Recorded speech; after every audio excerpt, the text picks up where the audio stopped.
छत्तीसगढ़ सामान्य अध्ययन से संबंधित 10 प्रश्नों पर रोज हम डिस्कशन करते हैं, जो कि सीजीपीएससी और सीजी व्यापम की परीक्षाओं के लिए बहुत ज़्यादा इंपॉर्टेंट हो सकता है।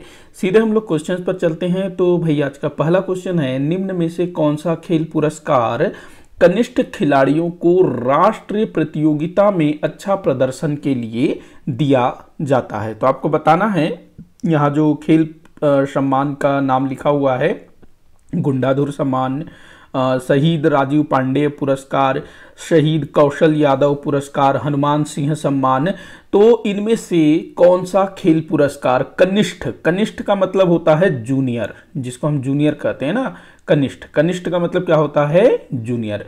तो जूनियर खिलाड़ियों को राष्ट्रीय प्रतियोगिता में अच्छा प्रदर्शन के लिए दिया जाता है। तो कौन सा पुरस्कार है, तो ये है शहीद कौशल यादव पुरस्कार। ध्यान रखेंगे, शहीद कौशल यादव पुरस्कार कनिष्ठ खिलाड़ियों को राष्ट्रीय प्रतियोगिता में अच्छा प्रदर्शन करने के कारण दिया जाता है। तो ध्यान रखेंगे, क से कौशल, क से कनिष्ठ। वहीं अगर हम लोग बात करें गुंडाधुर सम्मान की, तो जो गुंडाधुर सम्मान है ये उत्कृष्ट खेल प्रदर्शन के लिए दिया जाता है। गुंडाधुर सम्मान उत्कृष्ट खेल प्रदर्शन।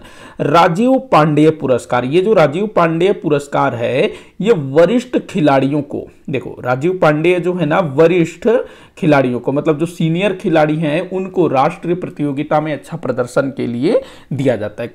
शहीद कौशल यादव ये कनिष्ठ और शहीद राजीव पांडेय वरिष्ठ। तो यहां ध्यान रखेंगे। हनुमान सिंह सम्मान, हनुमान सिंह सम्मान ये जो है ना, जो खेल प्रशिक्षक होते हैं उनको ये सम्मान दिया जाता है, हनुमान सिंह सम्मान।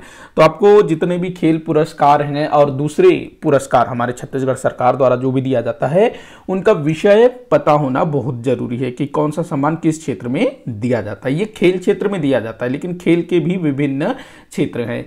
तो शहीद कौशल यादव पुरस्कार कनिष्ठ खिलाड़ियों को राष्ट्रीय प्रतियोगिता में अच्छा प्रदर्शन के लिए दिया जाता है।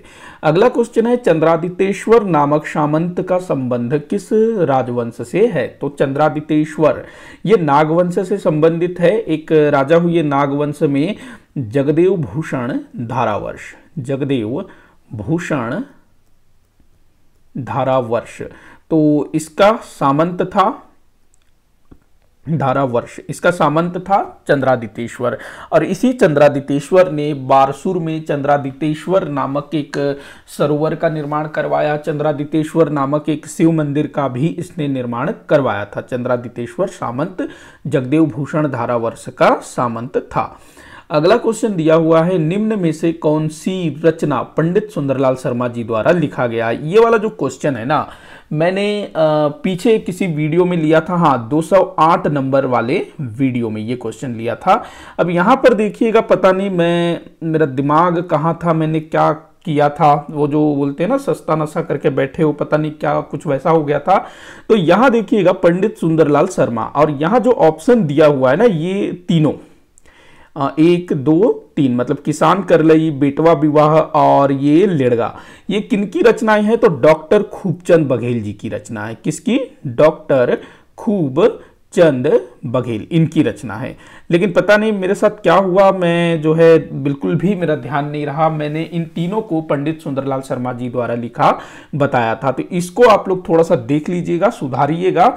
और ये अंधियारी रात, ये कपिल नाथ कश्यप की रचना है, ये कपिल नाथ कश्यप, और ये तीनों जो है डॉक्टर खूबचंद बघेल जी की रचना है। मालूम नहीं मेरे साथ ऐसा कैसे हो गया, इतना बड़ा मिस्टेक, तो इसके लिए मैं माफ़ी चाहूँगा। आप में से काफ़ी सारे बच्चों ने कमेंट किया था कि सर यहाँ पर आप थोड़ा सा मिस्टेक कर रहे हैं, ये पंडित सुंदरलाल शर्मा जी की नहीं, डॉक्टर खूबचंद बघेल जी की रचना है। तो आप में से काफ़ी सारे बच्चों ने मुझे करेक्ट किया था।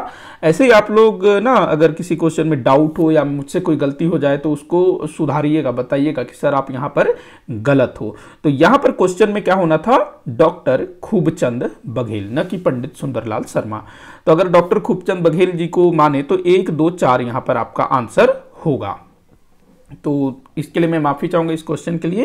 खैर आगे बढ़ते हैं, अगला क्वेश्चन देखते हैं, महानदी की कुल लंबाई कितनी है। तो भाई महानदी की कुल लंबाई कितनी है, 858 किलोमीटर। लेकिन हमारे छत्तीसगढ़ में ये केवल और केवल 286 किलोमीटर ही प्रवाहित होती है हमारे छत्तीसगढ़ में, ध्यान रखेंगे। लेकिन ये जो महानदी है छत्तीसगढ़ से निकल करके उड़ीसा में जाती है, फिर उसके बाद बंगाल की खाड़ी में गिरती है ना, तो टोटल महानदी की लंबाई कितनी है? 858 किलोमीटर। देश की बड़ी नदियों में से एक है महानदी, तो ध्यान रखना। वहीं जो शिवनाथ नदी है ना, उसकी लंबाई है 290 किलोमीटर। हमारे छत्तीसगढ़ में बहने वाली सबसे लंबी नदी, हमारे छत्तीसगढ़ में बहने वाली सबसे लंबी नदी 290 किलोमीटर की शिवनाथ नदी। वही महानदी हमारे छत्तीसगढ़ में 286 किलोमीटर बहती है। उसके बाद बाकी उड़ीसा में। तो आंसर होगा 858 किलोमीटर। अगला क्वेश्चन है, अच्छा यहां पर एक चीज ध्यान रखेंगे, यहां पर पूछा महानदी की कुल लंबाई, तो आपको आंसर ये लगाना है। वहीं अगर पूछता कि छत्तीसगढ़ में महानदी की कुल लंबाई या फिर छत्तीसगढ़ में महानदी कितने किलोमीटर प्रवाहित होती है, तब आपको ये टिक करना है। लेकिन यहां कुल पूछा गया है ना, तो फिर 858। अगला क्वेश्चन है, आभनेर, मुस्का और पिपरिया नदियों का संगम किस स्थान पर होता है? तो इन तीनों नदियों का संगम होता है इंदिरा कला एवं संगीत विश्वविद्यालय, जहां स्थापित है, अर्थात खैरागढ़ में। खैरागढ़ जो कि राजनांदगांव जिले के अंतर्गत आता है, तो यहां इन तीनों नदियों का संगम होता है। अगला क्वेश्चन दिया हुआ है, किस नदी का उद्गम भाद्रगढ़ की पहाड़ी से हुआ है? तो भाद्रगढ़ की पहाड़ी से कौन सी नदी निकली है? पैरी नदी निकली है, जो कि महानदी की सहायक नदी है। यह गरियाबंद जिले के अंतर्गत आता है। अगला क्वेश्चन है, नगरनार इस्पात संयंत्र कहाँ स्थापित है? तो नगरनार इस्पात संयंत्र भाई ये कहाँ स्थापित है?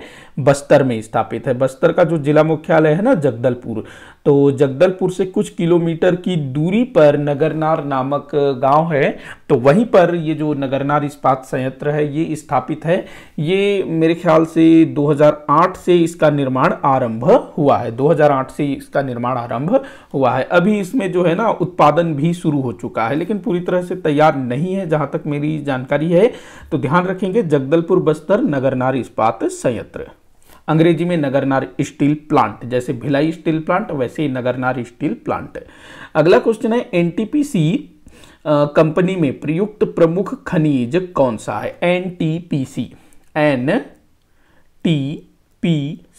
एनटीपीसी कंपनी में प्रयुक्त प्रमुख खनिज कौन सा है?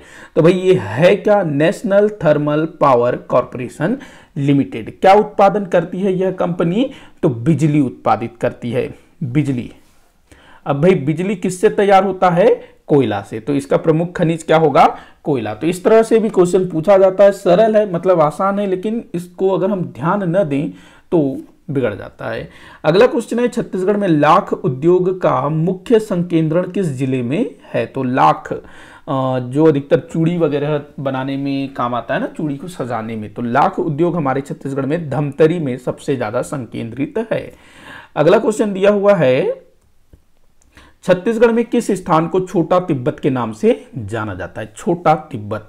तो भाई छोटा तिब्बत बोला जाता है मैनपाट को। मैनपाट में 1962 में तिब्बती शरणार्थियों को बसाया गया है, और यहाँ पर तिब्बतियों ने अपनी एक अलग दुनिया बसा ली है।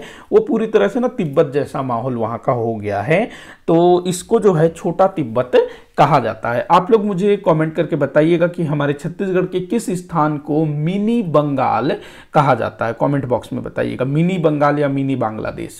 तो भाई इसी के साथ आज का ये वीडियो यहीं पर समाप्त होता है। आप लोग मुझे कमेंट करके बताइएगा कि आपसे कितने क्वेश्चन सॉल्व हुए। किसी भी क्वेश्चन में कोई भी डाउट होता है तो आप लोग बिल्कुल बताइएगा, ताकि मैं उसको सुधार सकूं।